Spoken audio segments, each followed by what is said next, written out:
Salut à tous, on se retrouve pour l'épisode 2933 du Zap Image. On commence aujourd'hui en ce lundi 13 mai avec des anniversaires et tout d'abord l'attaquant belge Romelu Lukaku. Il fête aujourd'hui ses 31 ans, le joueur de Chelsea prêté actuellement du côté de l'AS Roma. Bon anniversaire à lui et également tous ces autres joueurs qui fêtent leur anniversaire aujourd'hui. Je sais pas, un joueur connu, Oscar Mingueza, ancien joueur du Barça. Maintenant il évolue du côté du Celta Vigo, il fête aujourd'hui ses 25 ans. On continue, on va parler maintenant de tout ce qui s'est passé lors du week-end dans les 5 gros championnats européens et on commence comme d'habitude avec le championnat français, la Ligue 1, l'avant-dernière journée. Donc c'est parti, le Paris Saint-Germain hier soir recevait l'équipe de Toulouse et le PSG pour sa dernière au Parc des Princes. De nouveau battu, le PSG reste quand même sur 3 défaites d'affilée contre Toulouse et les 2 derniers matchs contre Dortmund. Donc c'est que là, une fin de saison en roue libre totale pour le Paris Saint-Germain. Attention qu'il leur reste encore un match très important dans 2 jours contre l'équipe de Lyon et c'est que là le PSG les gars totalement lâché l'affaire, on a pu le voir en LDC et maintenant en Ligue 1, ils ont quand même le titre de champion bien sûr qui a été acquis la semaine dernière. Donc Mbappé a été le premier buteur du match à la 8e minute de jeu, puis après Badalinga, Mboo et Magri en toute fin de match. Donc voilà, 3-1 pour les Toulousains. Donc les statistiques de la partie. J'ai pas regardé spécialement ce match, donc je sais pas trop ce qui s'est passé, j'ai regardé multiplex, c'est intéressant en fin de saison. Donc le PSG n'a pas fait un match énorme parce que le PSG a eu moins de tirs cadrés que Toulouse, donc peut-être logiquement Toulouse s'est imposé tout simplement. 3 contre le Paris Saint-Germain, donc ça fait la une du journal L'équipe aujourd'hui, donc la fête quand même parce que le PSG, même s'il y a défaite hier, le PSG bien sûr est sacré champion de France. Donc après une défaite contre Toulouse pour le dernier match de Kylian Mbappé au Parc des Princes et au bout d'une semaine marquée par la désillusion en Ligue des Champions, le PSG a célébré en grande pompe son 12e titre national de vainqueur tout simplement du championnat français. Donc voilà quelques photos tout simplement du titre des Parisiens hier lors du le podium, la cérémonie qu'il y avait bien sûr à la fin du match. On peut voir quand même qu'il y avait beaucoup de sourires sur les visages des joueurs parisiens malgré la défaite parce que c'est pas très grave vu que le titre bien sûr est acquis. Et à noter ceux qui ont ramené ce trophée là, le trophée hexagonal. N'oubliez pas que c'est la dernière fois qu'il y a ce trophée. La saison prochaine il y aura un nouveau trophée pour le vainqueur de la Ligue 1. Donc c'est Mamadou Sakho et Jérémy Ménez, 2 anciens joueurs du Paris Saint-Germain qui apportent l'hexagonal au Parc des Princes pour fêter ce titre tout simplement de champion de France. Concernant Kylian Mbappé, parce que c'est un match spécial pour Kylian Mbappé, pourquoi? Parce que c'était son dernier match du côté du Parc des Princes à domicile pour lui. Il lui reste encore 2 matchs maintenant, même voire 3 parce que ce sera 3 matchs à l'extérieur parce qu'il y a Nice là. Après-demain pour le PSG, un match en retard de Ligue 1, c'est le match qui devait se jouer entre les 2 matchs de Dortmund. Il y a le match contre Metz, le dernier match de la Ligue 1, ça sera Metz. Et après à Lille contre Lyon pour la finale de Coupe de France. Donc voilà, c'était son dernier match au Parc des Princes et le PSG n'aura donc pas réalisé de cérémonie d'adieu à Kylian Mbappé. Il n'y aura pas eu de cérémonie. Voilà, tout simplement. C'est plutôt les supporters qui ont fait quelque chose pour Kylian Mbappé, comme ce magnifique tifo à l'effigie bien sûr de Kylian Mbappé. Donc Mbappé s'est pris en photo bien sûr devant ce sublime tifo les gars qui a été déployé bien sûr avant la rencontre. Et les banderoles du cup pour Kylian Mbappé, enfant de la banlieue parisienne, tu es devenu une légende du Paris Saint-Germain. C'est vrai que même si sa fin de carrière on va dire au PSG a beaucoup pointé du doigt, surtout parce qu'on l'attendait en Champions League où il n'a pas répondu présent lors des 2 matchs contre Dortmund. Ça reste bien sûr un joueur qui aura marqué l'histoire à tout jamais du Paris Saint-Germain. Donc voilà ce qu'elle va dire sur Kylian. Et Luis Enrique il a dit à chaque fois que j'ai sorti, parce que c'est vrai qu'on serait dit, il a joué tout le match entier Kylian Mbappé. Après lui en plus a été le seul qui a commencé titulaire contre Dortmund il y a quelques jours et qui a joué, qui a commencé titulaire hier. Sinon les 10 autres joueurs ça avait été des joueurs qui avaient été remplaçants, qui avaient commencé sur le banc contre Dortmund. Donc il a joué tout le match, on serait dit peut-être qu'il serait sorti à la 80e minute de jeu pour avoir une ovation du public parisien. Non, il a dit à chaque fois que j'ai sorti Kylian ça a été une tempête de problèmes. J'aurais pu le faire sortir à la 85e minute de jeu pour qu'il reçoive une ovation, mais j'aurais été critiqué, donc c'est pour ça qu'il a préféré laisser Kylian Mbappé sur la pelouse jusqu'à la fin de la rencontre. Et toujours avec Luis Enrique, qu'en sens Kylian Mbappé, il a dit entraîner Kylian Mbappé a été un plaisir. Il a toujours eu un comportement exemplaire, je n'ai rien à reprocher aux joueurs. Il a eu un comportement parfait du côté de Paris, parce que maintenant on le sait depuis, on s'en doutait déjà depuis quand même pas mal de mois, mais voilà, ça a été officialisé par Kylian lui-même à son départ en fin de saison. Il a fait une vidéo bien sûr qui est sortie, c'était vendredi soir. Et Mbappé donc pour son dernier match au Parc, donc il a été buteur, j'ai dit buteur à la 8e minute de jeu, donc il est impliqué quand même dans 54 buts cette saison avec le PSG. Donc c'est stats toute compétition confondue, c'est 47 matchs, 44 buts et 10 passes D. Donc oui, la saison est très très bonne pour Kylian Mbappé. En plus je crois que c'est sa meilleure saison, en plus j'en ai parlé, il avait déjà battu ce record il y a quelques semaines, donc c'est son meilleur record, on peut dire, sa meilleure saison en termes de chiffres, voilà, pour Kylian Mbappé depuis qu'il a rejoint le Paris Saint-Germain. Hier, il a marqué un but sur une passe D quand même de Arnaud Tenas, qui était le gardien du Paris Saint-Germain pour cette rencontre. Donc voilà, un but où il est parti en profondeur, tout simplement, Kylian Mbappé. Et Mbappé, les gars, donc pour son dernier match au Parc des Princes, donc c'est stats complètes au PSG, parce que là, je vais montrer sur cette saison, mais depuis qu'il est arrivé au Paris Saint-Germain, c'est 306 matchs disputés pour 256 buts et 108 passes D. Donc décisif sur 300, enfin décisif buts et passes D 364 fois en 306 matchs. C'est quand même monstrueux et c'est quand même un énorme joueur qui va quitter le PSG. Il va falloir essayer de trouver un remplaçant Kylian Mbappé du côté du Paris Saint-Germain saison prochaine. Et bien sûr, ça va être très compliqué. Et concernant, vous savez, la vidéo qu'il a sortie sur ses réseaux sociaux là, vendredi soir. Donc le PSG a découvert la vidéo de Kylian Mbappé de son départ en même temps que tout le monde. Il n'a même pas informer tout simplement le Paris Saint-Germain, voilà, qu'il allait sortir cette vidéo. Donc par exemple Nasser, le président, on sait qu'il y a un front entre lui et Nasser, mais il a pris en même temps que vous et moi, lorsque Mbappé tout simplement a sorti la vidéo. Regardez, il y avait Fabrizio Romano qui était invité au Parc des Princes hier, il a mis Erwigo, mais il n'a pas mis Erwigo au Real Madrid, il n'y a pas encore son Erwigo au Real. Mais bon, on est très très proche, donc voilà, il était invité, puis il a fait une petite photo avec Kylian Mbappé. Il y avait du bon monde aussi, il y avait Big Flo et Oli, donc deux rappeurs, les gars, qui sont d'origine de Toulouse, ils sont originaires de Toulouse, donc vu que c'était contre Toulouse, c'est pour ça qu'ils étaient là. On peut faire une photo avec Kylian Mbappé. Et hier, les gars, pour ce dernier match au Parc des Princes, il y avait une caméra spéciale Mbappé. Canal Plus Foot a proposé une caméra isolée sur Kylian Mbappé pour visionner ce PSG Toulouse hier soir. Donc il y avait une caméra pour ceux qui ne voulaient pas suivre le match, mais seulement Kylian Mbappé. En gros, la caméra a suivi Mbappé tout au long de la partie.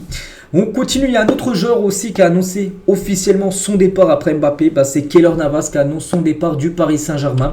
Donc il a fait ses adieux, il a dit chaque seconde passée au Parc des Princes a été merveilleuse, Dieu merci, j'ai toujours ressenti leur affection et leur encouragement, ce fut un honneur de défendre cet écusson dans ce stade incroyable. Il me reste encore des objectifs à atteindre, mais je ne voulais pas manquer l'occasion de dire au revoir à ce qui fut ma maison, voilà Paris, même si bon ces derniers temps il a joué quasiment jamais, c'est dommage qu'il n'a pas joué ce match, hier c'était le dernier match au Parc des Princes, pour lui il n'a même pas joué. Mais c'est dommage parce que regardez Luis Enrique, ce qu'il a quand même dit, c'est fou les gars, sur Keylor Navas après ce PSG Toulouse.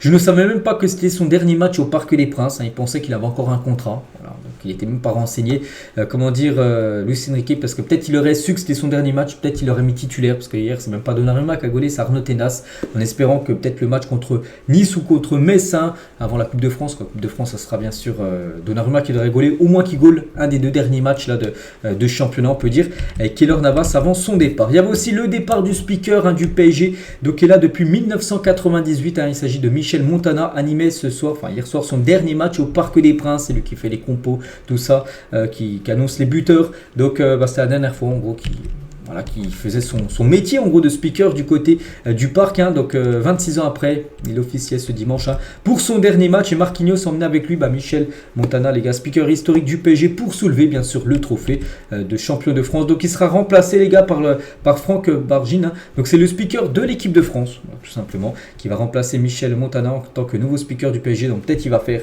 speaker du PSG, speaker de l'équipe de France au Stade de France tout simplement, cette personne, Franck Bargine. On continue toujours avec le PSG parce que hier c'était même si la fête a été un peu gâchée avec la défaite, il y avait quand même beaucoup de joie par rapport à ce titre, et la très grosse ovation du Parc des Princes à l'annonce du nom de Vitinha, parce qu'à la fin du match, quand c'était la cérémonie bien sûr sur le podium, donc chaque joueur a été annoncé, et quand c'était Vitinha bien sûr grosse ovation, parce que vu la saison qu'il a fait, lui a répondu présent bien sûr tout au long de la saison, et surtout en Ligue des Champions, donc le meilleur joueur certainement du Paris Saint-Germain, Vitinha cette saison, celui qui a répondu le plus présent on peut dire lors des gros moments. Et il y a des joueurs qui ont reçu plutôt l'inverse, des sifflets, donc les joueurs hués lors de la cérémonie de remise du titre de champion de France, donc Kurzawa, gros sifflet, Ruiz pareil, il a reçu beaucoup de sifflets, la même chose pour Carlos Soler, et Ethan Mbappé, Randal Colomoni, ils ont reçu des sifflets mais légèrement, un peu moins que les trois autres là. Donc voilà, ceux qui ont reçu des sifflets hier lors de cette cérémonie. Luis Enrique, il a dit également à la fin du match, je suis convaincu que peu importe les joueurs, nous serons plus forts la saison prochaine, même sans Kylian Mbappé. Il pense en gros que le PSG sera plus fort la saison prochaine. On verra qui va recruter le PSG, comment va jouer le PSG sans Kylian Mbappé. Et sur l'élimination Ligue des Champions, il a dit, pour être sincère, ça fait encore mal. On avait de grands espoirs pour cette potentielle finale de Champions League. Au souffle de ces deux matchs, on pense que ça ne reflète pas nos mérites. Peut-être, on sait qu'il y a eu beaucoup de potentiel poteaux, 6 poteaux, le match aller et match retour confondu. Manque de réussite, manque de chance peut-être, mais voilà, le PSG n'a pas mis aussi ce qu'il fallait pour gagner bien sûr ces 2 matchs. Donc voilà, oui, bien sûr, c'est une grosse désillusion pour le Paris Saint-Germain. Donc voilà ce qu'à va dire côté Paris Saint-Germain. On va juste parler côté toulousain parce qu'ils ont quand même gagné hier Toulouse du côté du parc. Et Toulouse a gagné comme 7 de ses 8 derniers matchs à l'extérieur. Ils voyagent très bien les sudistes. Donc 8 derniers matchs à l'extérieur, 7 victoires, incroyable. Donc belle saison à toulousaine au final pour la première de Martinez Novel, le coach. Donc sortie de la phase de poule d'Europa League avec une double confrontation face au Benfica où ça s'est joué à rien et maintien plutôt facile entre guillemets avec une 10e place. Donc une belle saison on peut dire pour le TFC qui est officiellement bien sûr maintenu en Ligue 1. Et on va juste parler de ce joueur qui a été buteur hier, le deuxième but du match contre le PSG. Donc il s'agit de Yann Ngbo. Donc il a marqué 3 buts et 4 passes des doigts, un but hier en 15 matchs. Pas mal pour ce joueur qui a été acheté pour seulement 2,5 millions d'euros. On continue avec les autres rencontres de Ligue 1 qui se sont jouées hier. On va parler du vice-champion de France, c'est l'équipe de Monaco qui finit officiellement deuxième du classement de Ligue 1. Même s'il reste encore un match, Monaco est sûr de terminer deuxième. Il joue à Montpellier et Monaco s'est imposé 2-0. Donc Ouattara et Fofana ont été les 2 buteurs côté monégasque. Donc voilà, il y a eu 3 fois plus de tirs cadrés côté Monaco que côté Montpellier. Donc logiquement, Monaco s'est imposé. Et Monaco, comme j'ai dit, sûr de terminer à la 2e position. Et du coup, Monaco est sûr de jouer la Ligue des Champions 6 ans après. L'AS Monaco retrouve la Champions League. Donc ils avaient échoué, je crois, il y a 1 ou 2 ans en barrage. Je crois qu'ils avaient été éliminés face au Shakhtar. Je me souviens même, c'était au tir au but qu'ils avaient perdu. Au barrage de Shakhtar. Donc là cette fois-ci ils se qualifient directement pour la Ligue des Champions. Donc félicitations, c'est une belle équipe à Monaco en plus. Il y a des bons joueurs là-bas. Ils ont de l'argent quand même. Je pense qu'ils vont faire un gros mercato vu qu'il y a la Ligue des Champions. Donc c'est une équipe qui peut faire vraiment une belle année. Enfin qui peut avoir des résultats on peut dire en Ligue des Champions. L'année prochaine c'est ce qu'on souhaite pour l'AS Monaco. Donc voilà, ils finissent deuxième. Et côté Montpellier qui recevait et qui a perdu. Une magnifique fête à la fin avec un magnifique feu d'artifice. Donc Montpellier c'est sûr malgré la défaite ils sont maintenus bien sûr du côté de la Ligue 1. On va parler du 3e actuellement de la Ligue 1 qui dépasse l'équipe de Brest. Brest avait joué, c'était quand vendredi, ils avaient fait un partout contre Reims. Et Lille, les gars, du coup, avec cette victoire hier contre Nantes, passe 3e et pour l'instant, serait qualifié directement pour la future LDC. Donc, ils ont gagné 2-1 face à FC Nantes avec 2 buts coup sur coup. David, les gars, 8e, 11e minute de jeu en 3 minutes. Ils ont marqué 2 buts. Bon, après, Ablin a marqué la 54e minute de jeu. Mais voilà, ça suffit pour Lille pour s'imposer 2-1. Voilà les statistiques de la partie. Et David, Jonathan David, les gars, peut-être, mais je pense à la dernière saison du côté de Lille, parce que ça va être compliqué pour le LOSC de le conserver. Puis on pense que le joueur a peut-être des envies d'ailleurs. Bon, on ne sait jamais, les gars, vu qu'il y a la Ligue des Champions, peut-être pour Lille, ça peut peut-être le faire rester, on verra. Mais voilà, cette saison, les gars, c'est quand même 26 buts et 8 passes D. Donc il a déjà marqué autant que la saison dernière, mais avec 4 passes D de plus. Donc en gros, c'est sa meilleure saison en termes de chiffres pour Jonathan David, donc l'attaquant canadien. Et juste le gros coup dur côté Lillois, donc c'est Lucas Chevalier qui est sorti en toute fin de match, regardez, 86e minute de jeu. Donc au bord des larmes, Lucas Chevalier ne peut plus tenir sa place. On redoute des ligaments croisés à 2 mois des Jeux Olympiques. Ce serait un énorme coup dur pour lui. C'est le gardien de l'équipe de France Espoir. Donc on ne sait pas encore ce qu'il a. Il va passer des tests aujourd'hui, mais voilà, il n'a pas pu se relever. Il a essayé, puis il a dû se remettre à terre. Ça me fait penser un peu à Lucas Hernandez qui a fait la même chose lors du match contre Dortmund, le match aller. Il avait réessayé Lucas Hernandez, c'était remis après au sol. Il pouvait pas. Lui, ça a été la même chose. Il a essayé, il s'est mis au sol. Ça sent pas bon, donc on croise les doigts que ce ne soit pas les ligaments croisés, parce que si c'est ça, il sera forfait tout simplement pour les Jeux Olympiques avec l'équipe de France, Lucas Chevalier.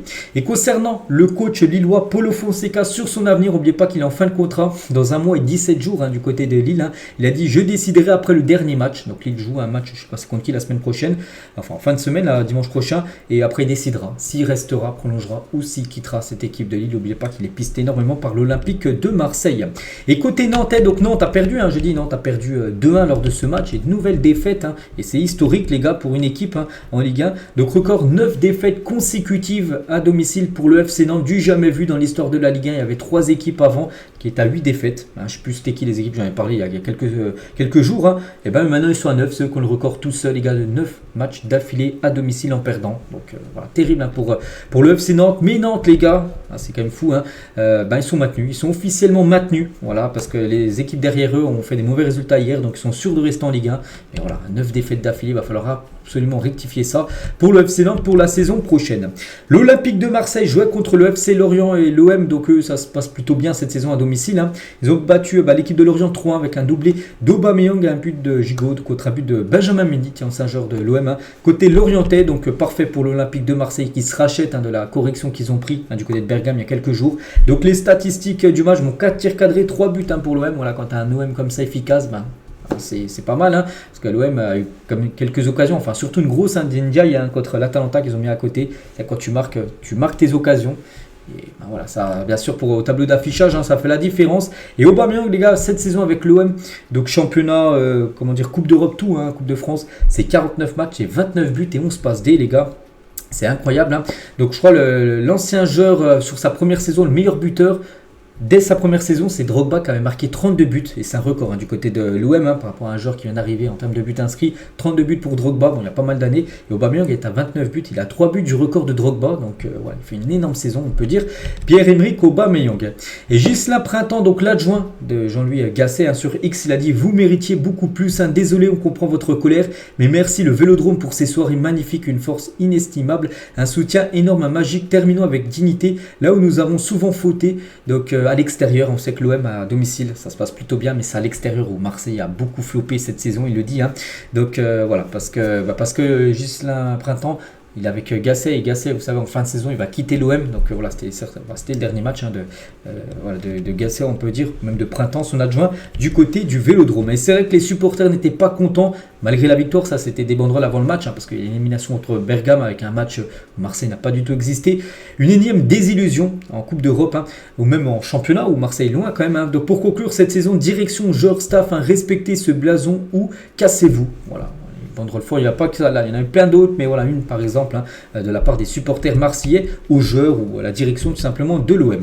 Et concernant l'équipe de Lorient, donc Mendy, les gars, comme j'ai dit, ancien joueur de l'OM, a inscrit 2 buts cette saison. Les 2 ont été inscrits face à son ancien club, l'Olympique de Marseille. Il a marqué un but lors du match aller, il a marqué un but lors du match retour. Benjamin Mendy, c'est ses 2 seuls buts cette saison, c'est fou. Et hier, quand il a marqué au Vélodrome, il n'a pas célébré tout simplement Benjamin Mendy par rapport au respect qu'il a envers l'Olympique de Marseille. Et Lorient, les gars, avec cette défaite, est à 99,99%. Relégué en Ligue 2, c'est pas encore sûr officiel, parce qu'officiel c'est 100%, c'est sûr, ça peut plus beaucoup bouger, mais là c'est quasiment sûr, parce que je crois qu'ils doivent remonter, déjà ils doivent gagner le dernier match, que les autres devant perdent, et qui gagnent des matchs avec je sais plus combien de goal average qu'ils ont en dessous, donc voilà, c'est quasiment sûr les gars qui joueront en Ligue 2. L'équipe du FC Lorient et Laurent Abergel en larmes, donc c'est un joueur de Lorient, après la probable relégation de Lorient en Ligue 2, ce sont les larmes de quelqu'un qui est épuisé, ses larmes, c'est la rage, de la tristesse, voilà ce qu'il a pu dire, tout simplement, ce joueur emblématique de Lorient. On va parler de Lyon, les gars. Donc Lyon, c'est quand même incroyable ce qu'ils font sur cette deuxième partie de saison. Donc ils jouent à Clermont. Donc Clermont s'est incliné 1-0. Pourtant Clermont a eu quand même pas mal d'occasions dans le match. Mais voilà, Lyon, ils ont réussi à être efficaces. Mangala a été l'unique buteur du match. Regardez, il y a quand même les statistiques pour dire que Clermont, les gars, aurait mérité beaucoup mieux, au moins un nul, voire certainement la victoire. 18 tirs, 5 tirs cadrés, 0 but marqué, les gars. Lyon, les gars, c'est 6 tirs dans le match, 2 tirs cadrés. Et voilà, ils ont marqué le but, comme j'ai dit. C'est bien des fois d'avoir plein d'occasions, tout ça, mais il faut les mettre, tes occasions. Et là, c'est Lyon, tout simplement, qui a été beaucoup plus efficace que Clermont. Et du coup, c'est bien officiel, c'est sûr. Clermont est relégué en Ligue 2. Ils sont derniers, ils peuvent plus, il ne reste plus qu'un match pour eux, ils ne peuvent plus revenir ou même être barragés. C'est fini, tout simplement. Pour Clermont, qui redescend en Ligue 2, ils avaient fini, je crois, 8e la saison dernière. Ils avaient fait une belle saison la saison dernière, mais là, cette saison, ça a été trop compliqué pour eux. Et l'hommage du Clermont Foot à Pascal Gastien, l'entraîneur de 60 ans, va quitter l'Auvergne après plus de 7 ans passés sur le banc de Clermont. Voilà, nouveau coach va être annoncé. Il aura passé plus de 263 matchs du côté de cette équipe de Clermont. Il y avait aussi un Rennes-Lens, une belle affiche hier, un partout. Donc Salah et Fulgini ont été les 2 buteurs de la rencontre. Donc les statistiques de la partie. Et officiel, le Stade Rennais, les gars, ne jouera pas de Coupe d'Europe la saison prochaine, même pas l'Europa Conference League. Ils ne peuvent plus accrocher une place européenne, c'est sûr. Une première depuis 7 ans pour les Bretons. Rennes finira au mieux 8e dans un championnat à 18 équipes avec 6 voire 7 places européennes et ils seront mieux 8e. Donc voilà, pas de Coupe d'Europe, c'est un gros coup dur quand même pour le Stade Rennais. Pourtant les gars, regardez, ça datait du 11 février dernier, donc au début d'année, ils avaient enchaîné quand même 8 victoires d'affilée. Donc ils avaient remonté très fort tout simplement dans cette Ligue 1. Et bon, il y avait bien sûr des matchs aussi de Coupe de France, mais vraiment ils enchaînaient bien sûr, ils enchaînaient bien sûr les victoires. Et malgré tout ça, cette magnifique série qu'ils ont pu faire, ils vont finir au mieux 8e de la Ligue 1. Et ils ne seront pas européens. Et concernant l'équipe de Lens, eux peuvent être encore européens. On verra ce qu'ils vont faire lors de la dernière journée. Et les deux magnifiques tifos des supporters lensois dans le parcage visiteur. Et c'était le feu hier. Ils ont craqué beaucoup de fumigène. Les supporters lensois lors de cette rencontre du côté du Rosen Park. Et pour finir, il y avait un derby, les gars, le dernier match. À parler donc Strasbourg contre le FC Metz. Et c'est Strasbourg qui s'est imposé 2-1 dans une fin de match totalement folle. Miko Tadze était buteur côté messin. Et à la 89e et 92e minute de jeu en 3 minutes. Ils ont marqué 2 buts Strasbourg et du coup renversé le match et gagné cette équipe du FC Metz, ces deux clubs. Comme je dis, le derby, c'est toujours chaud bien sûr entre ces deux clubs. Donc voilà, gros coup pour Strasbourg. À Strasbourg, regardez bien les gars, c'est 2 tirs cadrés, 2 buts. Mais c'est 2 tirs cadrés, 1 but. C'est que voilà. Il y a eu seulement un arrêt d'un gardien hier, un arrêt du gardien de Strasbourg. Voilà, sinon tous les autres tirs cadrés fini au fond des filets lors de cette rencontre, comme j'ai dit, qui s'est jouée surtout à la fin de la partie avec la victoire de Strasbourg. Et Strasbourg lors de ce match a dévoilé son nouveau maillot domicile vu qu'on parlait de cette équipe. Tiens, je vous montre leur nouveau maillot qu'ils ont pu porter hier lors de ce match. Ce sera le maillot qu'ils porteront la saison prochaine. Il ressemble beaucoup à celui qu'ils ont porté bien sûr pour cette saison. Et on va parler de Kevin Gamero, 37 ans, et a eu droit à un magnifique hommage de la part de ses coéquipiers et des excellents supporters de Strasbourg. Il a commencé à Strasbourg et est revenu en fin de carrière. L'histoire est si belle parce que c'était son dernier match à domicile, parce qu'il a annoncé là il y a quelques jours qu'il quittait cette équipe de Strasbourg en fin de saison. Il ne souhaite pas prendre sa retraite pour l'instant, il souhaite repartir à l'étranger, on ne sait pas encore où. Donc voilà, concernant Kevin Gamero. Et concernant l'équipe du FC Metz, Miko Tadze a encore été buteur, c'est fou. Donc contre Strasbourg, buteur. Mais regardez sur les derniers matchs, les gars, à chaque fois il a marqué, il porte le FC Metz sur ses épaules, c'est dingue. Bon, malgré que son équipe s'est inclinée, lui vraiment fait une saison magnifique. 19 matchs, 13 buts et 4 passes D. N'oubliez pas qu'il a loupé beaucoup de matchs, parce qu'en tout là c'était la 33e journée, donc il a loupé au moins 12-13 matchs. Donc pourquoi? Parce qu'il a été, transféré à l'Ajax où il ne jouait pas. Il est revenu à partir de janvier. Et c'est vrai que Georges Mikotadze, le joueur recruté lors d'un mercato hivernal ayant marqué le plus de buts jusqu'à la fin de saison de l'histoire de la Ligue 1, le Georgien a claqué 11 buts depuis son retour à Metz, c'était en janvier. Donc en tout il a marqué 13 buts, donc 2 buts c'était en août dernier et les 11 autres là depuis janvier quand il est revenu. Donc jamais un joueur avait marqué autant de buts quand il a été recruté en janvier. Donc incroyable ce joueur, J'ai vu qu'il est pisté par le Stade Rennais, parce que si Metz descend, il y a des chances que Metz descend, ils vont jouer les barrages. Donc peut-être des chances qu'il joue comme dans un club. Quand on voit la saison comme de l'Ajax, on se demande comment l'Ajax n'a pas pu conserver tout simplement le joueur Mikotadze, c'est fou. Et concernant Metz, donc eux, c'est officiel, ils seront sur barragistes. Voilà, 99,99%. Ils joueront les barrages contre le troisième, enfin les playoffs de la Ligue 2. Donc ils peuvent encore se maintenir. Voilà, mais bon, ils auraient pu. Parce qu'hier, ils gagnaient 1-0, ça sentait bon, puis ils se sont fait revenir en toute fin de match. C'est dommage pour eux.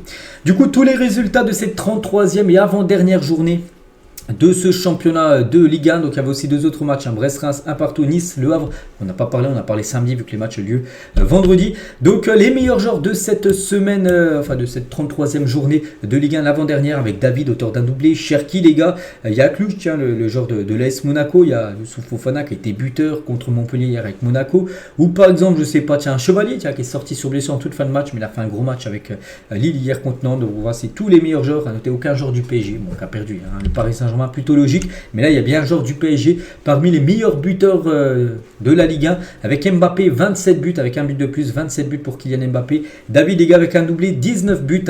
Donc voilà, concernant ce top 6 des meilleurs buteurs de la Ligue 1, donc il reste plus qu'un match pour pas mal de joueurs. Bon, Mbappé, il reste 2 matchs, vu qu'il reste Nice, le match en retard, et Metz, lors du dernier match. Et n'oubliez pas que ce soir, les gars, sur la chaîne L'équipe, la chaîne 21, donc il y a les trophées UNFP élu 4 fois meilleur joueur de l'année. Kylian Mbappé en partance pour le Real Madrid est en lice ce lundi soir, pour un 5e sac lors de la cérémonie des trophées UNFP qu'on parlera demain avec les joueurs qui remporteront le plus beau but, le meilleur entraîneur, le meilleur joueur. Donc voilà, c'est sur la chaîne L'équipe à partir de 21h05 ce soir. Cette cérémonie qu'on parlera bien sûr demain. Et le classement classement de cette Ligue 1, la 33e journée. Bon, il y a des équipes qui sont à 32 matchs, il n'y en a que 4. Ça se jouera les matchs en retard, là, comme j'ai dit, à mercredi. Donc le PSG, bon champion, Monaco est sûr de terminer deuxième. Donc Lille, les gars, avec cette victoire, repasse devant Brest. N'oubliez pas que la 4e place, c'est une place de Ligue des Champions, mais il faut passer par les barrages. Donc c'est très compliqué par les barrages. Donc c'est pour ça que Lille a fait le très bon résultat. Donc Lille, s'il s'impose lors du dernier match, sera devant Brest. Après, il y a plus 2 de différence de but. Il faut que Lille, en gros, gagne. Et toujours plus de différence de but par rapport à Brest s'il s'impose aussi dans le même temps. Donc voilà, Clermont c'est fini. Lorient, quasiment sûr, les gars, voilà, ce sera un miracle parce que regardez, Lorient, il faudrait qu'il revienne, il faudrait que Metz perde le dernier match, que Lorient gagne. Et il y a 28, il faudrait qu'il gagne 7-0 en gros, Lorient, lors du dernier match, voilà, qui comble un retard de 7 buts par rapport au goal average. Donc voilà, c'est très compliqué. Donc voilà, ce classement, les gars, de la Ligue 1 avant la dernière journée qui aura lieu dimanche prochain. Tous les matchs auront lieu en même temps.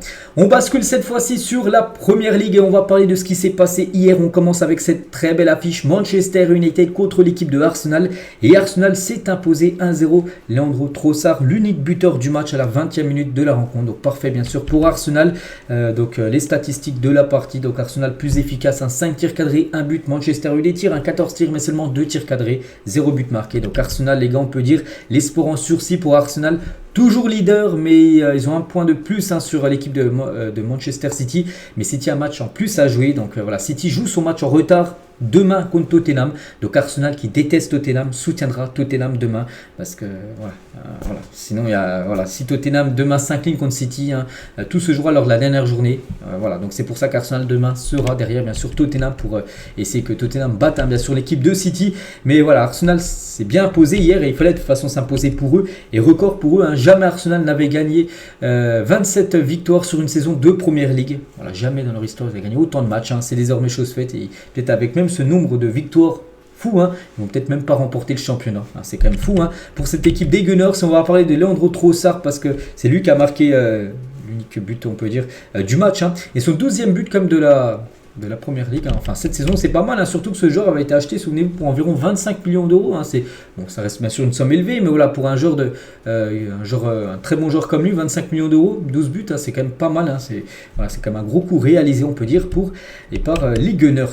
On va parler du joueur qui lui a fait la passe D, parce que Trossard a marqué sur une passe D de Kai Havertz. Kai Havertz, c'est vraiment très fort en ce moment. Sur ses 13 derniers matchs de Première Ligue, c'est 14 buts et passe D pour l'Allemand. Voilà, tous les matchs qu'il a pu disputer dernier. Donc là, Manchester United, donc une passe D pour le but tout simplement de Trossard.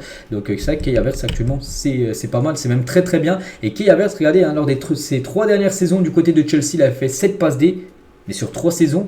Et là Arsenal, les gars, il a fait 7 passes D en une saison. Donc, rien à dire, oui, ça va beaucoup mieux pour lui à Arsenal que du côté de Chelsea lors de ces 3 dernières années. Et sur le but, les gars, de Trossard, sur la passe D de Kai Havertz, regardez qu'est-ce qu'il fait là, Casemiro, parce qu'il couvre totalement, les gars, parce que c'est compliqué pour Casemiro. C'est vrai que depuis qu'il a quitté le Real Madrid, c'est la descente totale pour Casemiro. Très mauvais choix de carrière, je pense. Il avait dit qu'il voulait un nouveau cycle dans sa carrière et peut-être il n'a pas pris le club qu'il fallait à Manchester. Bref, il a été aligné défenseur central et regardez, il a remonté très lentement et en gros il a couvré. Il n'y a pas hors-jeu parce qu'il n'y a pas du tout hors-jeu, les gars. Il doit normalement remonter très rapidement pour mettre le joueur hors-jeu. Et du coup, à cause de ça, ça fait but juste après le seul but de la rencontre. Donc c'est vrai que c'est très compliqué pour Casemiro. On va parler d'un joueur, pour lui, c'est pas du tout compliqué. C'est même facile, on peut dire, cette saison, tellement qu'il est bon. C'est Saliba, les gars. Et stat incroyable concernant Saliba. Il a joué 100% des minutes possibles pour Arsenal cette saison. Il a joué depuis la première journée tous les matchs. Et tous les matchs entiers, 37 journées, parce qu'il ne reste plus qu'un match pour Arsenal. Il a joué de la première minute jusqu'à la fin de match, jamais remplacé, jamais sorti, aucune blessure, incroyable.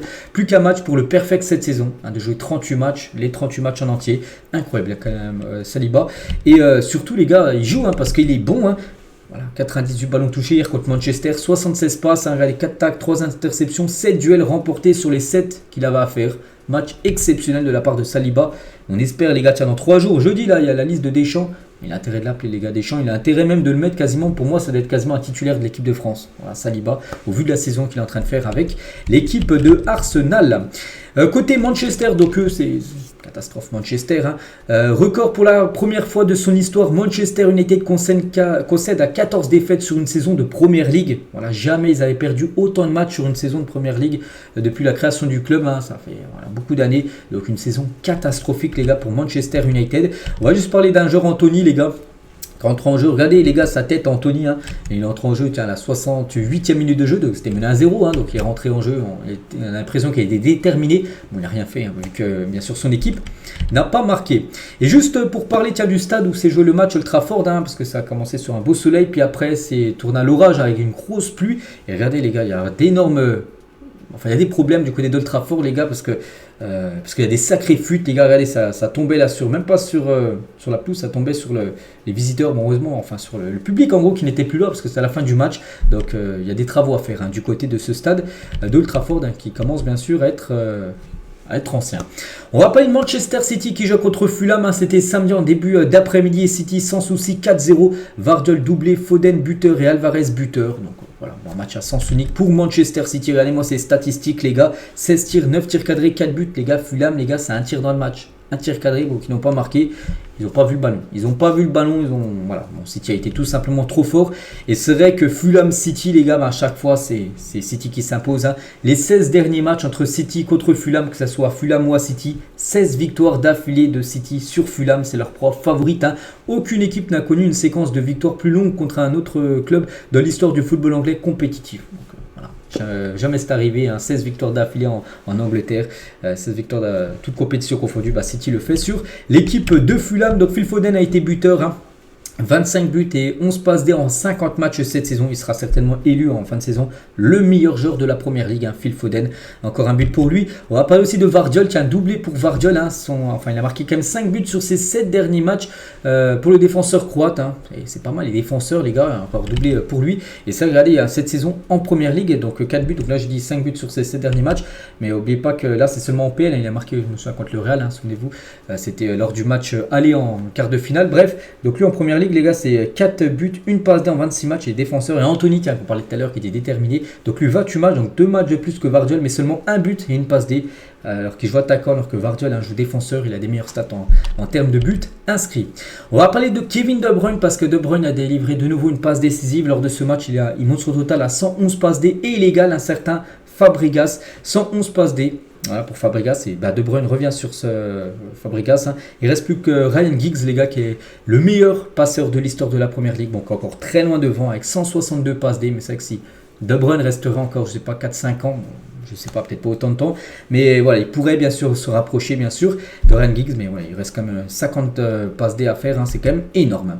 Et du coup, entre ces deux clubs anglais, entre Arsenal et Manchester City, voilà, tout se jouera le week-end prochain pour savoir qui gagnera le championnat, parce que même si City, parce que hier les gars, si Arsenal aurait fait match nul, voilà, si Manchester a égalisé, votre Arsenal aurait match nul, et si City demain aurait gagné l'équipe de Tottenham, hein, le match en retard, ça aurait été plié. On aurait dit, voilà, même avant le dernier match, les gars, on aurait su que City ils a gagné le championnat, que là tout se jouera sur la dernière journée, parce que si City demain s'impose contre l'équipe de Tottenham, donc ils reprendront 2 points d'avance, hein. Il y aura 88 points bien sûr pour City et 86, et tout se jouera du coup à la dernière journée, hein, de ce championnat anglais. Donc du coup pour Arsenal, dernier match c'est à domicile contre Everton, voilà pour Arsenal, et City il leur reste 2 matchs, donc demain contre Tottenham, et lors du dernier match un déplacement à West Ham. Voilà, donc concernant cette fin, on peut dire de Première Ligue, c'est le seul championnat où du suspense, sinon les 4 autres gros championnats.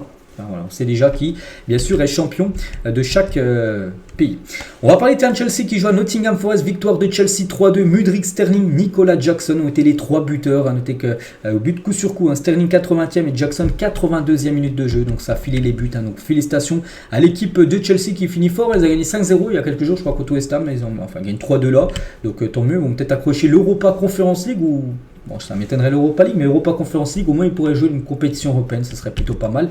Pour Chelsea, qui ont vécu là, des saisons blanches, on peut dire les saisons dernières. Hein. Et Jackson qui vient célébrer avec les supporters après son but. Et Jackson, c'est vrai, il fait une belle saison, hein, 33 matchs, 14 buts et 5 passes D. C'est pas mal, c'est même très bien la saison qu'il est en train de réaliser.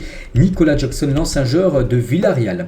Et concernant l'équipe de Chelsea, toujours on va parler de Reece James, parce qu'il a joué et rentré en cours de jeu. Et surtout, il n'avait plus joué depuis le 10 décembre 2023. Il avait été blessé, ça faisait plus de 150 jours qu'il qui a été blessé. Bref, il a joué, il est rentré en jeu, il a fait plutôt une passe D 3 minutes après son entrée en jeu. Donc on espère qu'il sera définitivement épargné par les blessures car c'est un sacré joueur, bien sûr, le latéral droit. Reste James, c'est une bonne nouvelle aussi pour l'Angleterre, hein, pour bien sûr l'Euro, là, vu que la liste de l'Euro pour la sélection anglaise va être dévoilée là d'ici quelques jours. Tottenham contre Burnley. Tiens, Tottenham avant de jouer contre City demain, il joue contre Burnley et voilà, victoire 2-1 de Tottenham. Porro et Van de Ven ont été les deux buteurs côté Tottenham, hein. Félicitations, ils ont dominé bien sûr cette équipe de Burnley et c'est quand même une sacrée déception pour Vincent Kompany et Burnley qui sont relégués en Championship, hein. Ils ont fait l'ascenseur, ils sont montés, ils redescendent direct. Ils avaient pourtant survolé la saison dernière, hein, la seconde division, en terminant quand même champion avec plus de 101 points en deuxième division. Mais voilà, un sacré écart les gars de niveau entre la deuxième division anglaise et la première ligue qui est vraiment un championnat très très compliqué. Donc voilà, ils font l'ascenseur, ils redescendent directement. Seulement 5 victoires les gars en 37 matchs, hein. Voilà, c'est quand même une catastrophe, hein. 9 nuls et 23 défaites, hein, pour l'équipe de Vincent Kompany qui retourne en Championship. On va parler d'une très belle équipe, Crystal Palace. C'est une très belle équipe du côté du championnat anglais. Ils ont gagné 3-1 contre Wolverhampton. Regardez comme les derniers matchs de Crystal Palace, donc 3-1 contre Wolverhampton. Ils avaient battu, tiens, le 7 mai, tiens, il y a 6 jours là, l'équipe de Manchester United. Ils avaient mis un 4-0, ils avaient battu Newcastle 2-0, West Ham ils en ont mis 5-2, et ils avaient battu Liverpool 1-0. Hein, c'est quand même des très bons résultats pour Crystal Palace les gars, et surtout ce joueur les gars a encore été décisif, c'est Mikel Olise, encore buteur avec Palace, hein, face à Wolverhampton, 18 matchs de Première Ligue, 10 buts et 4 passes D pour lui. Il y a de fortes chances les gars qu'on le voit dans un autre club. Je pense à Manchester parce que je sais que Manchester United, hein, cible, hein, tout simplement Mikel Olise, donc ça peut être la surprise, hein, pourquoi pas, de Didier Deschamps, parce qu'il est français les gars ce joueur, hein, voilà, pour l'Euro, vu la saison qu'il est en train de réaliser. Tous les autres résultats les gars de cette journée de Première Ligue, à noter que ce soir Aston Villa contre Liverpool, hein, pour finir cette avant-dernière journée de Première Ligue. On va parler d'un match Bournemouth-Brentford 1-2, hein, donc Bournemouth a été buteur grâce à Solanke. Regardez, il a célébré en mettant le masque, hein, d'Obito Uchiwa, donc c'est sur le manga Naruto, donc voilà pourquoi il a fait cette célébration avec ce masque, hein, tout simplement. Et comme j'ai dit, bon, il a marqué 1-2, enfin il a marqué 1-0. Ils ont pris 2 buts en toute fin de match, hein, son équipe les gars. Donc à la 87e, donc un but de Mbeumo sur une passe D de Wissa. Et à la 95e minute de jeu, Brentford s'est imposé sur un but de Wissa avec la passe D, cette fois-ci d'Mbeumo. Le classement de cette Première Ligue, donc Arsenal je dis en tête, bon Arsenal et City, hein, voilà, ça se décidera dimanche prochain qui sera le champion. Donc Liverpool est complètement décroché. Bon, Liverpool joue ce soir, hein, il peut revenir à 80 points, mais voilà, ils ne gagneront pas le championnat c'est sûr. Bon, Aston Villa les gars s'accroche à sa 4e place, hein, si ce soir il s'impose Aston Villa contre l'équipe de Liverpool, elle serait quasiment sûr, hein, de jouer, on peut dire même sûr, hein, je crois, de jouer la Ligue des Champions directement la saison prochaine. Donc voilà ce classement. Donc Chelsea 7e, hein, serait pour l'instant en Europa Conference League, et Manchester United serait pour l'instant rien du tout. Un 8e, il jouerait aucune compétition européenne saison prochaine.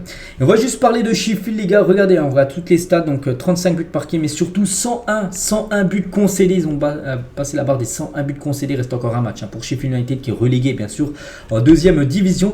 Et Sheffield vient de battre un triste record, celui du plus grand nombre de buts encaissés, 101 buts en 37 matchs, hein. La deuxième pire défense du top 5 européen, si on prend en compte en France, en Espagne, en Allemagne, en Italie et en Angleterre. C'est Luton Town les gars, qui n'a encaissé que 79, c'est 81 parce que maintenant ils ont pris 2 buts de plus hier. Donc voilà, ils ont quand même pris 20 buts de plus. Voilà, que Luton Town, qui est la deuxième pire défense des 5 gros championnats en Europe. On ne prend pas qu'en Première Ligue, on prend aussi les autres championnats. Voilà, Sheffield 101 buts concédés. C'est tout simplement une catastrophe. Je ne sais même pas ce qu'ils ont fait ce week-end. Je les cherche. Ils sont Sheffield. Ils sont là. Bon, ils ont pris qu'un but, hein, contre Everton. Plutôt rare, hein, d'avoir pris qu'un but, hein, pour cette équipe qui a pris des grosses corrections, des grosses humiliations tout au long de la saison. On bascule maintenant avec la Liga et on commence avec le Real Madrid qui joue du côté de Grenade, et le Real sans souci 4-0, Fran Garcia, Arda Güler et doublé de Brahim Diaz, hein. Le match a eu lieu, je crois que c'était samedi après-midi, donc voilà, parfait pour le Real Madrid. Donc un match à sens unique pour le Real Madrid, 7 tirs cadrés, 4 buts inscrits, et surtout que c'était déjà une victoire sans forcer. Surtout les gars, c'était une équipe totalement remaniée. Regardez, ça c'est les joueurs, pas la compo, hein. Les joueurs qui étaient sur le banc: Lunin, Carvaral, Bellingham, Nacho, Vini, Kroos, Rodrigo, Valverde, Mendy, normalement que des joueurs titulaires. Mais en gros, Ancelotti a beaucoup fait tourner après le match gagné contre le Bayern, hein. Il y a quelques jours, il a donné du temps de jeu aux remplaçants. Puis voilà, même avec les remplaçants, ils sont imposés 4-0 tout simplement. Cette équipe du Real Madrid, et Brahim Diaz, les gars, qui a pu jouer, vu que ça, on peut dire c'est le remplaçant de Jude Bellingham, qui a commencé sur le banc, Bellingham, hein. Donc 43 matchs avec le Real Madrid, hein. Donc 12 buts et 7 passes D. Vraiment pas mal, hein. Bon, il n'a pas joué 43 matchs, pas à chaque fois 43 matchs titulaires, hein. beaucoup de fin de match qu'il a joué. Bon, là, il a joué titulaire vu que ça a beaucoup tourné. Voilà, des très belles stats, hein, bien sûr, pour Brahim Diaz qui a été élu homme du match lors de cette rencontre contre Grenade. Hein. On va parler d'Arda Güler, lui aussi a été buteur. Il a inscrit son 3e but de la saison pour sa 3e titularisation. Félicitations au jeune Turc. Hein.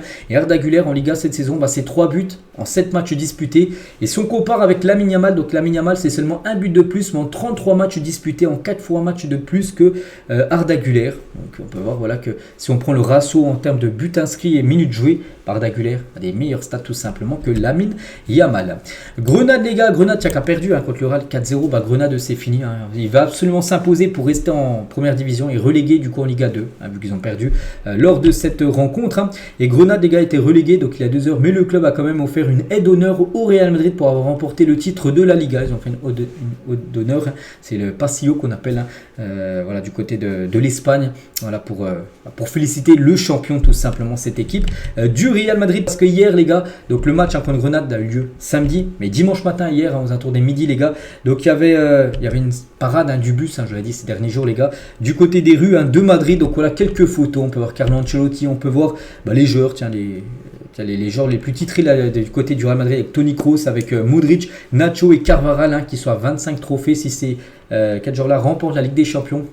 Ils seront tous les joueurs les plus titrés, hein, du côté du Real Madrid. Donc voilà, 36e Liga remportée, hein, quand même par le Real Madrid. À titre de comparaison, je crois que le Barça est à 27, un truc comme ça. Oui, je crois que c'est 27, 9 Ligas de moins, hein, si on compare le Real et le Barça, hein, bien sûr les 2 plus gros clubs espagnols. Hein. Donc voilà, félicitations au Real. Hein, Ancelotti, cigare la bouche entouré de ses gars sûrs. Parce qu'il a déjà fait une photo à l'époque, cette photo qu'a... Je pense que vous l'avez tous déjà vu. Hier, il a ressorti le cigare, tout simplement, Ancelotti, pour faire aussi une photo. Hein, qu'on verra surtout, je pense certainement beaucoup là dans les mois futurs. Hein. Ancelotti, lors de la célébration du titre de la Liga, j'espère que nous serons de retour ici dans 20 jours. Parce que dans 20 jours, il y a la finale, la Ligue des Champions. Et bien sûr, s'il y a titre de victoire de la Ligue des Champions, ils reviendront faire une parade. Parce que là, c'était la parade par rapport à la Liga. C'est que là, en Espagne, ça se fait, ça. Par exemple, en France, le PSG... Il n'y aura pas de parade de bus les gars dans la ville de Paris pour avoir remporté le championnat. C'est dommage, hein, parce qu'en Espagne ça on le fait. Ils ont raison, hein, parce que c'est quand même un gros trophée bien sûr, hein, qui vient de remporter le Real Madrid. Et si la Ligue des Champions remportée, il y aura bien sûr la même parade. Hein. Et il a dit à Ancelotti, j'ai un rêve, danse avec Eduardo Camavinga. Et les deux ont dansé ensemble hier. Hein. Sur le bus de la parade bien sûr, hein, des joueurs du Real Madrid, les Français, hein, du Real, Camavinga, Ferland Mendy et Aurélien Tchouaméni. On peut voir aussi le Ballon d'Or 2024 se trouve certainement sur cette photo, c'est quasiment sûr, les gars. Un des deux devrait être le vainqueur du futur Ballon d'Or. Et Vini Ballon d'Or, hein, scande le peuple madrilène. C'est que Vini, les gars, avec ce qu'il a fait en Ligue des Champions, là, les demi-finales, il y a des chances, hein, de le voir, bien sûr, gagner le Ballon d'Or. Et même Jude Bellingham, hein, qualifie Vini de meilleur joueur du monde, tout simplement. Hein. Tiens, Pérez, les gars, qui était présent aussi lors de cette parade, hein, il a eu un petit discours. Et lors des célébrations du titre, hein, qui est-ce qu'on ramène maintenant? Et la foule a forcément réclamé. On n'a que des Kylian Mbappé, voilà, parce que Mbappé, on sait qu'il est très proche, hein, de rejoindre le Real. Et c'est vrai qu'à Madrid, les écharpes à l'effigie de Kylian Mbappé sont déjà prêtes. Donc voilà. Il y a les écharpes de Vini, de Modric, Bellingham, Arda Güler, mais bien sûr maintenant celle d'Mbappé est énormément vendue. Joselu, tiens, il a dit Dani Carvajal est le meilleur latéral droit de l'histoire du football. Bon, je sais pas, parce qu'il était énorme le grand latéral droit, mais voilà, pour Joselu, c'est l'un des meilleurs tout simplement. Dani Carvajal. Les supporters madrilènes, toujours avec cette parade, hein, chantent Modric reste, hein, devant le supporter, parce qu'il y a énormément de monde, les gars, parce que Modric, n'oublie pas que là, dans 1 mois et 17 jours, il est en fin de contrat. Et en gros, les supporters aimeraient que Modric reste encore une saison de plus. Bon, ça dépend pas de lui, hein, ça dépend du Real Madrid, hein, s'ils vont lui proposer ou non une prolongation. Cette affiche aussi sortie par un supporter du Real Madrid pour les célébrations. On peut voir Rudiger qui est en train de porter tout simplement Erling Haaland. Donc là, on revient bien sûr par rapport au quart de finale, hein, contre Manchester City. Donc voilà tout ce qu'il y avait à dire, hein, lors de cette parade du Real Madrid, que je reviendrai, hein, sur ma chaîne spéciale bien sûr. Real Madrid tout à l'heure cet après-midi. On va parler de l'Atlético Madrid contre le Celta Vigo. Une victoire 1-0 de l'Atlético. Donc Rodrigo de Paul, l'unique buteur du match, hein, parfait. Voilà, ils ont dominé le match, hein, bien sûr, l'Atlético Madrid. Et surtout le coach, hein, Diego Simeone, avec cette nouvelle victoire, est devenu le premier entraîneur dans toute l'histoire du football espagnol à remporter 400 victoires officielles avec le même club en compétition professionnelle. En tout, c'était son 678e match du côté de l'Atlético pour 400 victoires, voilà, chiffre rond, 400 victoires, 151 matchs nuls, 127 défaites, hein, donc le bilan est très bon, hein, 127 défaites et 400 victoires, il y a je ne sais pas combien de pourcentage, peut-être 65% de victoires, hein, c'est énorme, hein. 1134 buts marqués pour 556 buts encaissés, voilà, donc magnifique chiffre, on peut dire, de Diego Simeone. On va parler du Betis qui joue contre Almeria, relégué en deuxième division. Almeria, Betis s'est imposé 3-2 et encore un gros match de Isco. Et Isco a été élu homme du match de cette rencontre. Il a été élu homme du match quand même pour la 19e fois cette saison, 27 matchs. C'est énorme les gars, rendez-vous compte. 27 matchs disputés de Isco avec le Betis, 19 fois il a été élu MVP. Il a été buteur hier lors du match. L'ancien joueur du Real Madrid. Tous les autres résultats du côté de la Liga concernant le Barça, on n'en parle pas, enfin on n'a pas parlé parce que joue ce soir le Barça contre la Real Sociedad, on en reparlera demain. Donc voilà, et ce classement, donc Gérone toujours deuxième. Donc le Barça les gars, son destin entre les mains pour finir deuxième, pas que la deuxième place très importante. Pourquoi? Parce que déjà tu gagnes plus d'argent si tu finis deuxième que troisième. Tu joues la Super Coupe d'Espagne, si tu finis deuxième, troisième, t'as pas de Super Coupe d'Espagne. Et si tu es deuxième les gars, tu es exempt des 2 premiers tours de Coupe du Roi. Voilà, donc si tu es troisième, tu dois jouer 2 tours avant de Coupe du Roi, ça fait toujours 2 matchs en plus, donc c'est pour ça que le Barça doit absolument s'imposer contre la Real Sociedad qui est classée actuellement à la 7e position. Et toujours avec l'Espagne, on va parler d'une ancienne équipe, grand club, la Deportivo La Corogne, est sacrée championne de sa poule de 3e division et retrouve la D2 espagnole, voilà. Ils sont sûrs d'être en D2. Donc cette équipe qui avait joué par exemple la Ligue des Champions, je crois qu'ils avaient joué un match contre Monaco, un quart ou une demi-finale, c'était dans les années 2000, mais voilà, c'était en 3e division, ils remontent en 2e division. À noter que le Barça B les gars va jouer les barrages pour essayer de monter en 2e division la saison prochaine. On quitte l'Espagne, direction l'Italie, on commence avec l'AC Milan. On ne parle pas tout d'abord du leader parce qu'ils ont gagné 5-0, c'était vendredi, l'Inter qui s'est imposé 5-0 contre le Frosinone, mais voilà, on va parler du deuxième les gars, l'AC Milan 5-1, ils ont gagné contre Cagliari, Benacer, Pulisic, Rangers, Léao et Pulisic de nouveau, un doublé de Pulisic, donc voilà, grosse victoire de l'AC Milan, 5-1, donc 17 tirs, 10 tirs cadrés, 5 buts marqués, gros match d'Ismaël Benacer, donc buteur et passeur D lors de cette rencontre, le joueur algérien. Et à noter les gars que tous les joueurs de l'AC Milan avaient le nom de leur maman sur le dos à l'occasion de la fête des mères qui avait lieu ce week-end là du côté de l'Italie, donc c'est pour ça que c'était pas le nom des viewers. Par exemple Giroud, sa maman s'appelle Viviane, donc voilà pourquoi c'était pas Giroud tout simplement dans le dos. Du côté de la Juventus Turin, donc la Juve a fait un partout contre la Salernitana qui est reléguée en 2e division. Rabiot qui a été, en plus il a égalisé à la 91e minute de jeu, Rabiot qui est en fin de contrat, il n'est pas en fin de saison, donc voilà, il évite la Juventus une défaite. Donc voilà, nul pour la Juventus Turin. Et officiel, 4e de Serie A, la Juventus Turin se qualifie en Ligue des Champions, parce qu'oubliez pas, il y aura 5 équipes italiennes qualifiées pour la future Champions League, et la Juve retrouve la Ligue des Champions. Ces saisons, ils avaient fait une saison blanche, ils n'avaient pas joué de Coupe européenne, ils retrouvent la Ligue des Champions la saison prochaine. Bologne aussi va jouer la Ligue des Champions, ils ont gagné 2-0 du côté de Naples, l'équipe de Bologne entraînée par Thiago Motta, c'est fou les gars. Donc tout d'abord les statistiques de la partie, et voilà, Bologne se qualifie en LDC pour la première fois depuis 1964. On est comme en 2024 les gars, donc il y a beaucoup d'années, donc incroyable bien sûr la saison de Bologne, saison folle, 18 victoires, 13 matchs nuls, seulement 5 défaites, ils sont actuellement 3e de Serie A, ils sont même devant actuellement la Juventus, sont derrière les 2 Milan, l'Inter et l'AC Milan. On parle de Bologne quand même, les travaux sont monstrueux de la part de Thiago Motta qui pourrait quitter cette équipe de Bologne.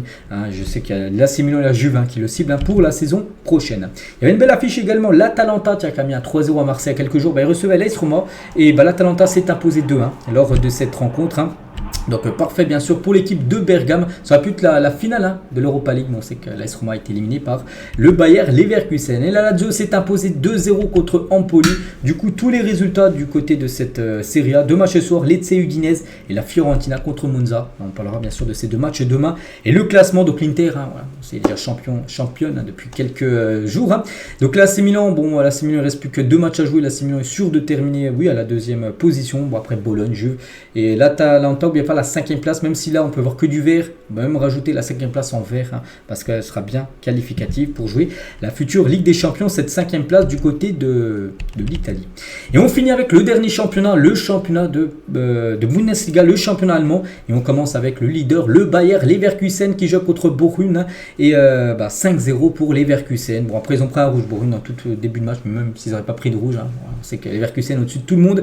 Donc Patrick Schick, Boniface, Adi, Stanisic et Grimaldo ont été buteurs côté Leverkusen, 28 tirs, 10 tirs cadrés les gars, 5 buts marqués. Bochum les gars, c'est même pas une frappe cadrée. Bon, après ils ont joué avec un joueur en moins, ça a été très compliqué, surtout face à cette équipe redoutable qui est l'équipe du Bayer Leverkusen. Et Grimaldo tient un buteur en toute fin de match.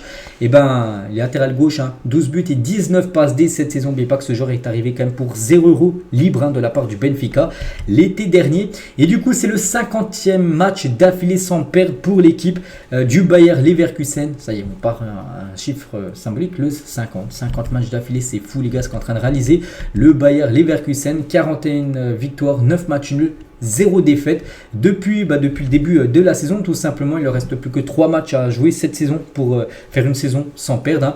Donc tout d'abord, le dernier match de la saison en Bundesliga, Augsbourg, hein, ça sera à domicile pour eux. Puis après, l'Atalanta en finale de l'Europa League. Après Kaiserslautern en finale de la Coupe allemande.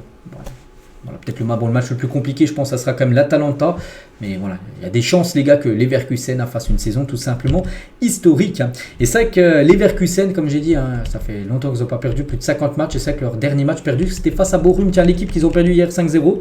Et ben, c'est la dernière équipe, les a battus, les gars. Cette équipe de Leverkusen, ça date, hein. C'était le 27 mai 2023. On peut voir en haut à droite la date, hein. Regardez, dans 3 semaines, les gars, ça fera un an jour pour jour. Enfin, s'ils ne perdent pas d'ici là, hein, un an jour pour jour qu'ils n'ont pas perdu. Ils avaient pris un 3-0 contre Bochum, c'était la saison dernière.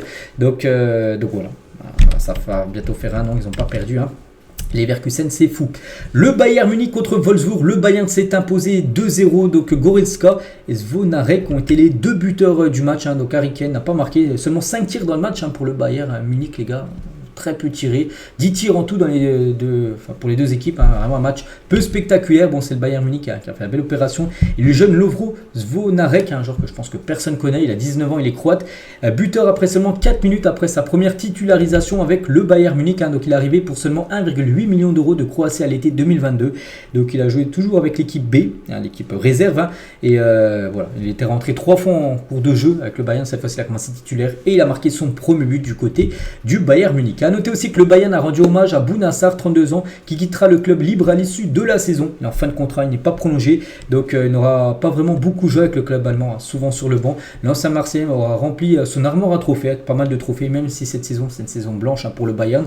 Il aura très bien gagné sa vie, puisque bien sûr, footballeur professionnel, tu gagnes bien ta vie, et remporté la CAN avec le Sénégal pendant son passage, hein. Donc on ne sait pas, il ne va pas prendre pour sa retraite, il va encore continuer, bien sûr, hein, Bounassar, l'ancien joueur de l'OM. On va parler de Dortmund, tiens, futur finaliste, hein, bien sûr, finaliste de la Ligue des Champions, bien sûr, hein, contre le Real. Donc ils ont pris un 3-0 contre Mayence, hein, c'est fou les gars, hein. Donc voilà, grosse défaite pour eux, hein. Quand on pense à Mayence, les gars, ils ont marqué 3 buts contre Dortmund. Le PSG, les gars, en 2 matchs, ils n'ont pas réussi à marquer le moindre but contre Dortmund. C'est totalement fou, la tête ailleurs, tout simplement, cette équipe de Dortmund, hein. Bon, après, c'était un 11 très remanié, les gars. Il y a beaucoup de joueurs qui ont commencé titulaires contre le PSG, qui ont été sur le banc, hein, lors de ce match, hein, où Dortmund est déjà sûr de jouer la Ligue des Champions saison prochaine, parce qu'ils sont sûrs de finir dans le top 5, parce que là aussi, il y a 5 équipes qualifiées directement pour la LDC. Mais on les a quand même pris 3-0, hein, quand on pense au PSG, les gars. C'est quand même une énorme catastrophe pour le PSG. Bref, et c'est que les deux finalistes, hein, pas du tout dans la même dynamique, hein. Le Real s'est imposé 4-0 et Dortmund ont pris un 3-0 contre Mayence. Il y a aussi Leipzig contre le Werder, un partout entre ces deux équipes. On peut voir les statistiques de la partie. Donc voilà, tous les résultats de cette avant-dernière journée de Bundesliga. Il ne reste plus qu'une journée. Ça sera le week-end prochain, comme en France, comme en Angleterre. Voilà, tous les championnats, normalement, enfin la plupart, hein, se finissent le week-end prochain. Et le classement, les Leverkusen, hein, reste en tête. Donc le Bayern Munich, pas sûr, hein, de finir deuxième. Stuttgart peut encore repasser devant le Bayern, hein. Il y a 2 points d'écart et 3 points donnés. Donc oui, ça peut encore beaucoup bouger. Donc comme j'ai dit, les gars, les 5 premiers là sont qualifiés directement. Donc après, il y a 14 points d'écart entre le 5e et le 6e. Donc on connaît déjà les 5 équipes en Ligue des Champions pour la saison prochaine. Et concernant, il y a des équipes qui montent en Bundesliga la saison prochaine. Donc c'est le FC St. Pauli est promu en Bundesliga. Donc l'envahissement du terrain, 13 ans après, le club basé à Hambourg est de retour en Bundesliga. Voilà cette équipe, hein. On parlera la saison prochaine parce qu'il monte la saison prochaine en Bundesliga. Et aussi cette équipe, les gars, le Holstein Kiel, hein, est promu en Bundesliga pour la première fois de son histoire. Jamais ils avaient atteint la première division allemande. Voilà, cette équipe aussi monte en Bundesliga saison prochaine. Donc les deux promus, les gars, parce que regardez les classements, il ne reste plus qu'une journée, mais voilà, c'est déjà fait par rapport à cette deuxième division allemande. Donc là, 66 points, 65 points. Et là, le troisième jouera les barrages, hein, du Düsseldorf qui a 5 points d'avance sur Hambourg, les gars. Hambourg, grosse désillusion encore pour eux, les gars. C'est désormais scellé. Hambourg va encore rater la montée en Bundesliga de plus cette saison, hein, parce qu'ils sont à 5 points de la troisième place qui est barragiste, hein. Le quatrième, il n'y a pas de barrage, il n'y a rien du tout. Donc il reste plus que 3 points donnés, donc ils ne peuvent plus revenir troisième. Et c'est vrai que cette équipe, les gars, en 2018-2019, ils finissent quatrième quatrième, troisième, ils perdent au barrage. Troisième, ils perdent au barrage. Et là, quatrième, ils ne peuvent pas revenir sur le troisième pour jouer les barrages. Donc voilà, à chaque fois, ils sont proches de monter, enfin au moins de jouer les barrages. Et quand ils jouent les barrages, ils perdent les barrages. Donc voilà, de nouveau, ils resteront en deuxième division. Cette équipe de Hambourg qui avait longtemps joué à l'époque du côté de la première division allemande. Donc voilà les gars, tout ce qu'il y a à dire aujourd'hui. Oui, ça a été très long parce qu'il y avait énormément de choses à dire les gars. On arrive dans la fin de saison. Il y a beaucoup de choses à dire et des matchs avec beaucoup d'enjeux on peut dire. Donc voilà, beaucoup de choses à dire. Donc nous on se retrouve dès demain les gars pour le prochain numéro. À demain.